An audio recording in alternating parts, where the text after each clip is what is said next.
Philosophical concepts are not relics of the past, but vital tools for navigating the complexities of our modern world. They provide individuals with the intellectual foundation to make ethically sound decisions, think critically, and engage meaningfully in both personal and societal contexts.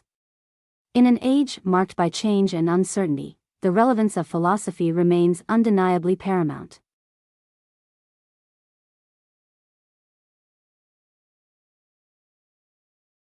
Concept of work. Work is an activity in which an individual, motivated by a specific goal, interacts with the world of objects by modifying it. Fundamentally, this activity can be interpreted in two ways: as a source of wealth or as a necessary step in the formation of an individual or collective personality. However, this concept only acquires its own philosophical meaning when it is approached in relation to crucial questions with ethical, political, and economic implications, such as value, property, and relations of production. In ancient times, work was perceived with an ambivalent view, not being able to be considered as the supreme expression of humanity, the latter residing more in the political sphere. Biblical texts approached work in a negative way, considering it as a punishment for original sin, while also seeing it as a way to regain grace in the eyes of God. Genesis. However, it was Locke who, for the first time, gave work a specific philosophical function by making it the justifying foundation of private property. Second Treatise of Government. Adam Smith, in the same liberal vein as Locke, developed a labor theory of value, while maintaining its painful character.